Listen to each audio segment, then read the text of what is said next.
So I guess that's one of the reasons why Somali was so unpopular. What's up everyone? Welcome back to my channel. If you're new here, my name is Ebbs and I react to the videos that you guys recommend. If you're enjoying this content, please give it a like, comment, and consider subscribing. Or you can DM me and follow me on my Instagram. And we can be friends.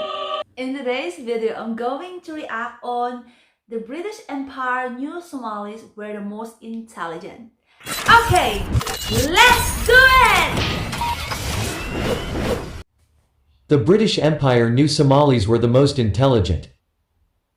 This material is from a book written by a British knight diplomat and colonial administrator, Sir Charles Eliot, during the British Empire era and was published 1905. Wow.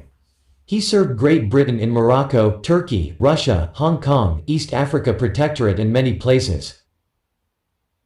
He said, "The future of the Somali race is to my mind one of the most interesting and difficult of the problems presented by East Africa. For the present, I advise that we leave them alone, or at least avoid as far as possible the task of attacking them in their own territory.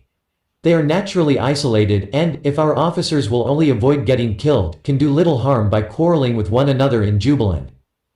Our real task at present is rather to see that they do not encroach to the south and to prevent them from raiding the Tana River and the Lamu archipelago.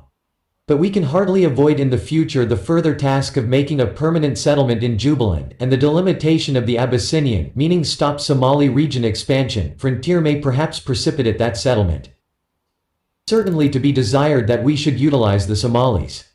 There can be no doubt that they are the most intelligent race in the Protectorate, though it may be urged with some justice that they are also proud, treacherous, fanatical, and vindictive. Too much stress, I think, is often laid on these bad qualities, and it is certain that the average Englishman has little sympathy for the Somali.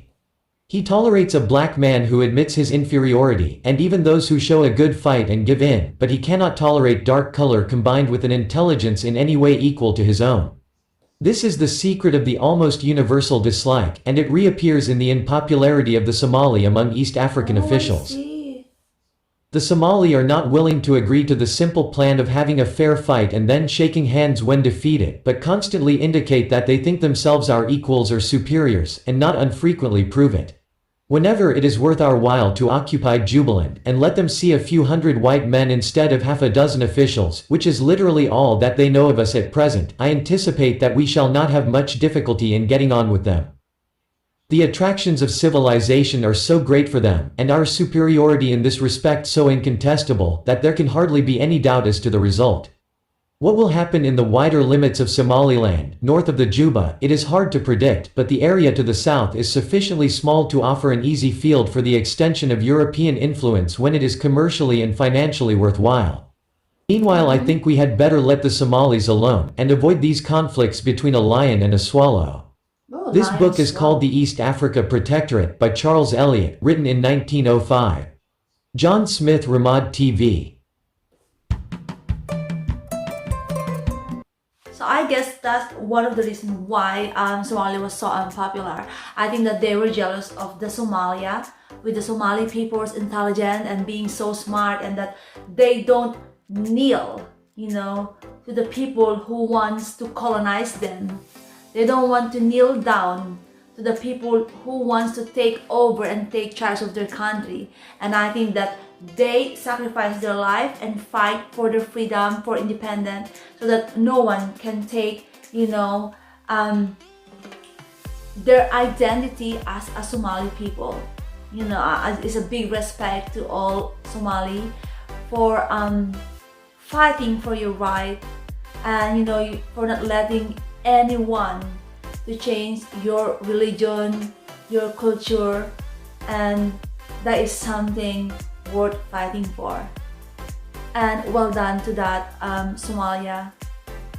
It made me proud to realize that the Somali people are very brave and they know how to fight for their right, and that I probably don't know a lot about your history, about the war and everything, but I'm sure I'm starting to get to know you better, and I hope to get to know you more in the future.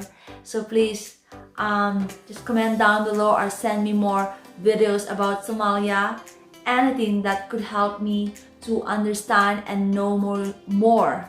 And it's an honor to make friends with you all, guys. Thank you so much for all your support. Thank you, and I hope you enjoyed this video. Please don't forget to give it a like and subscribe, and I'll see you again next time. Thank you. Bye.